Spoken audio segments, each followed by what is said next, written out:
एक वक्त का किस्सा है। एक गांव में एक पुलिस स्टेशन था जिसमें मीठे नाम का एक पुलिस इंस्पेक्टर था। मीठा इंस्पेक्टर एक नंबर का रिश्वतखोर था। मीठा एक दिन अपनी बीवी नसीबों के साथ बैठा होता है। मीठे, बहुत दिन से तूने मुझे सोने का हार लेके के नहीं दिया। हर रोज भाड़े बढ़ाता रहता है। मुझे आज हर हाल में सोने का हार चाहिए, वरना मैं तुझे खाना बढ़ा के नहीं दे दूंगी। ओ मोटी नाक वाली औरत, जब तुझे बोल दिया है कि हार ले दूंगा तो सब्र कर। कोई अच्छा शिकार हाथ लग जाए उसी दिन तुझे हार ले दूंगा। अब जल्दी से खाना दे, मैंने पुलिस स्टेशन भी जाना है, आज बड़े साहब ने आना है। जबकि उसी गांव में बिट्टू नाम का एक लड़का एक छोटा सा ढाबा चलाया करता था। अक्सर पुलिस अफसर उसके पास खाना खाने आया करते थे। लड़के, जल्दी से अपने ढाबे की अच्छी चीज खिलाओ, बहुत भूख लग रही है। जी साहब जी, आप बैठे, मैं आपके लिए बहुत मजेदार चीज लाता हूँ। फिर बिट्टू पुलिस अफसर को खाना देता है। साहब जी, आप मुझे इस गांव में नए लग रहे हैं, मैंने आपको पहले इस गांव में नहीं देखा।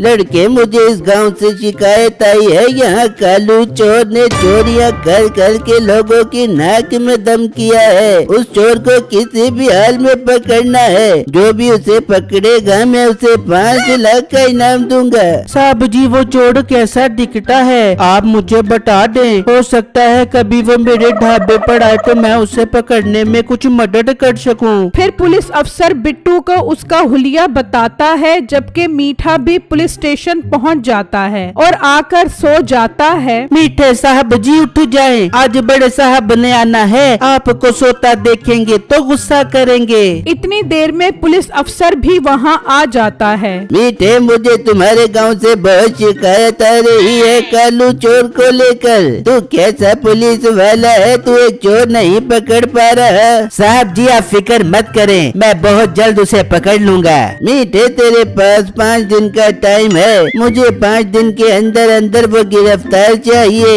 ये कहकर वो अफसर वहाँ से चला जाता है। मीठे इंस्पेक्टर साहब, मुझे तो ये ऑफिसर बहुत सख्त लग रहा है, आपको तो अब कालू चोर को पकड़ना पड़ेगा। हाँ, तू ठीक बोल रहा है, हमें उसे पकड़ने के लिए जाना चाहिए। फिर वो पुलिस स्टेशन से निकलते हैं और जगह जगह जाकर कालू चोर के बारे में पूछते हैं, मगर कालू चोर का कोई सुराग नहीं मिलता। फिर वो कालू चोर को ढूंढने के लिए एक जगह से गुजर रहे होते हैं। वहाँ 2 आदमी आपस में बहस कर रहे होते हैं। ओए, तुम लोग क्यों लड़ रहे हो? तुम दोनों को पुलिस स्टेशन ले जाकर डंडे मार मार के तुम्हारी तबीयत ठीक करनी पड़ेगी। साहब जी, इसने मेरी मुर्गी चोरी करके किसी को बेच दी है, मैं इससे अपनी मुर्गी के पैसे मांग रहा हूँ तो ये आगे से लड़ रहा है। नहीं नहीं साहब जी, मैंने इसकी मुर्गी चोरी नहीं की। ओए, तुझे पता नहीं, मीठे इंस्पेक्टर साहब बहुत सख्त पुलिस वाले हैं, जल्दी से सच सच बोल वरना ये तुझे मार देंगे। ये बात सुनकर वो आदमी डर जाता है। लगता है कि ऐसे नहीं मानेगा, इसे थाने ले चलते हैं, इसे डंडे पड़ेंगे तो खुद ही सच सच बोलेगा। नहीं नहीं साहब जी, मुझे थाने मत लेकर जाना, मैं बताता हूँ, मैंने इसकी वो मुर्गी 1000 रुपए की बेच दी है। साहब जी, वो मुर्गी मैं 2000 की खरीद कर आया था, आप मुझे इससे 2000 रुपए दिलवाओ। साहब जी, मेरे पास 1000 रुपए है, वो इसे दे देता हूँ। मीठा तो एक नंबर का रिश्वतखोर था, वो उस आदमी को एक तरफ ले जाता है। लड़के, तू एक काम कर, वो 1000 रुपए मुझे दे दे, मैं तुझे थाने बंद नहीं करूँगा। फिर वो उसे 1000 रुपए दे देता है और वो वहाँ से चला जाता है। ये क्या साहब जी, आपने उसको क्यों जाने दिया? आप मुझे उससे मेरी मुर्गी के पैसे लेकर दे। तो अब मीठे इंस्पेक्टर के सामने जबान चलाएगा, वो बेगुनाह था इसलिए उसे जाने दिया। अब शाबाश, तू भी निकल वरना तुझे थाने में बंद कर दूंगा। वो आदमी डर कर वहाँ से चला जाता है। मीठा और थानेदार कालू चोर को पकड़ने के लिए दोबारा निकल पड़ते हैं तो मीठे की नजर बिट्टू के ढाबे पर पड़ती पड़ती है। हम एक काम करते हैं, कालू चोर को बाद में पकड़ेंगे, अभी बहुत भूख लग रही है, इस ढाबे से खाने के लिए कुछ ले लेते हैं। जी साहब जी, आप ठीक बोल रहे हैं, भूख तो मुझे भी लग रही है। हम इससे खाना पैक करवा लेते हैं, फिर थाने में बैठ के सुकून से खाएंगे। फिर वो बिट्टू के ढाबे पर आ जाते हैं। लड़के काम कर, 1 प्लेट चिकन कोरमा और 10 रोटियां पैक कर दे।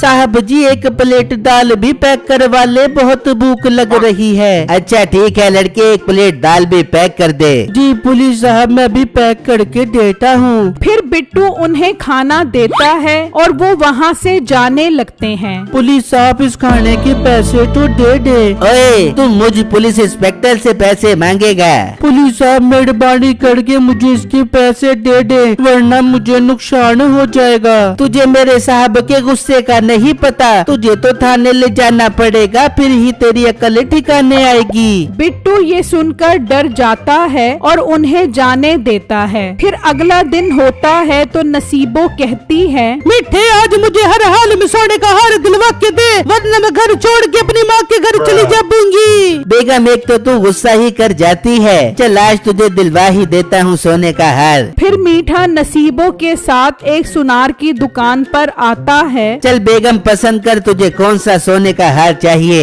मिठे वो सामने जो हार है वो मुझे बहुत पसंद आया है, मुझे वो हार दिला के दे। अच्छा ठीक है। हाँ भाई, उस हार की कीमत बताओ। पुलिस साहब वो हार 1,50,000 रुपए का है। बेगम तू बाहर जा, मैं हार लेकर आता हूँ। ठीक है मिठे, जल्दी बाहर आ बियो। फिर नसीबो बाहर आ जाती है। सुनारे, मैंने सुना है तू 2 नंबर तरीके से सोना बाहर से मंगवाता है, तेरी तो दुकान सील करना पड़ेगी। नहीं साहब जी, मैंने सोने के काम में कभी 2 नंबरी नहीं की। तेरा मतलब मैं झूठ बोल रहा हूँ? तुझे तो अब मैं ऐसा सबक सिखाऊंगा कि तू याद करेगा। ये सुनकर सुनार डर जाता है। पुलिस साहब आपको मुझसे क्या चाहिए वो बताए, पर मेरी दुकान सील मत करे, मैं बर्बाद हो जाऊंगा। चल फिर चुप करके वो हार पैक कर दे। सुनार वो हार दे देता है और मीठा और नसीबो वहाँ से चले जाते हैं। तो रास्ते में 2 आदमी भागते हुए जा रहे होते हैं। पकड़ो पकड़ो, ये मेरे पैसे लेकर भाग रहा है। बेगम ये तो कालू चोर है जो इससे पैसे लेकर भाग रहा है, तू यहाँ रुक, मैं इसे पकड़ता हूँ। फिर मीठा भी उसके पीछे भागता है। साहब जी मुझसे और भागा नहीं जाएगा, आप इसे पकड़ो, ये मेरे 20 लाख रुपए लेकर भाग रहा है। मीठा तेजी से उसके पीछे भागता है। कालू चोर भाग रहा होता है तो उसका पाँव पत्थर से लगता है और वो गिर जाता है। कालू चोर आखिर तू पकड़ा ही गया, तुझे तो मैं आज हवालात में बंद करके बड़े साहब से शाबाशी लूंगा। इंस्पेक्टर साहब मेरे पास 20 लाख रुपए है, आधे आप ले ले और मुझे जाने दे। पैसों का नाम सुनकर मीठे के मुंह में पानी आ जाता है और वो उससे पैसे ले लेता है और उसे जाने देता है। तभी वो बंदा भी वहाँ पर आ जाता है। इंस्पेक्टर साहब आपने इसे पकड़ा क्यों नहीं? भाई वो चोर बहुत शातिर है, मुझे चकमा देकर भाग गया, पर तू घबरा मत, सुकून से घर जा, मैं उसे बाद में पकड़ के तेरे पैसे दे दूंगा। वो आदमी परेशान वहाँ से चला जाता है और मीठा खुशी खुशी वो पैसे लेकर वहाँ से चला जाता है। जबकि कालू चोर भागता भागता बिट्टू के ढाबे पर पहुँच जाता है। भाग भाग के थक गया हूँ और भूख भी बहुत लग गई है, इस ढाबे से कुछ खा लेता हूँ। फिर कालू बिट्टू के पास आता है। मोटे काम कर, चिकन पुलाव की 1 प्लेट तो खिला। बिट्टू उसे पहचान लेता है। ये तो कालू चोर है, मुझे इसे पकड़ना होगा, फिर मुझे 5 लाख रुपए इनाम मिलेगा। मोटे क्या सोच रहा है? कुछ नहीं भाई, आप बैठो, मैं भी लेकर आता हूँ। फिर बिट्टू चावल में बेहोश करने वाली दवाई डालकर ले आता है और कालू चोर खाने लग जाता है और वो वहीं पर बेहोश हो जाता है। मुझे अब जल्दी से थाने जाकर पुलिस को लेकर आना होगा ताकि वो इसे गिरफ्तार कर सके। जबकि दूसरी तरफ पुलिस थाने आता है। हाँ मीठे, तेरे पास सिर्फ 1 दिन का टाइम बचा है कालू चोर को पकड़ने का। तभी बिट्टू भी थाने आ जाता है। पुलिस साहब मैंने कालू चोर को पकड़ लिया है, आप जल्दी से मेरे साथ चलें। फिर वो सब ढाबे पर आते हैं। कालू चोर बेहोश पड़ा होता है। चल मीठे और थानेदारी से उठाकर पुलिस स्टेशन ले चलो। एकदम से कालू चोर को होश आ जाता है। कालू चोर आखिर तो पकड़ा ही गया। साहब जी मुझे जाने दो, पहले भी तो मीठे साहब ने मुझसे 10 लाख रुपए लेकर छोड़ दिया था, बाकी के 10 लाख रुपए ले लो और मुझे जाने दो। ये सुनकर मीठे के होश उड़ जाते हैं और अफसर को भी बहुत गुस्सा आता है। मीठे तू भी कालू चोर की चोरी में बराबर का हिस्सेदार है। तू आज से पुलिस की नौकरी से फारिग है और तुझे भी मैं कालू चोर के साथ थाने में बंद करता हूँ। फिर पुलिस अफसर मीठे को भी कालू के साथ हवालात में बंद कर देता है और पुलिस अफसर बिट्टू को 5 लाख इनाम देता है। शाबाश लड़के, तुमने बहुत अक्लमंदी से इस चोर को पकड़ा है। मैं पुलिस स्टेशन जा रहा हूँ, कोई भी काम हो मेरे पास आ जाना। अफसर वहाँ से चला जाता है। बिट्टू 5 लाख देखकर बहुत खुश होता है। मीठा अपने अंजाम को पहुँच जाता है और बिट्टू उन पैसों से बड़ा होटल बना लेता है।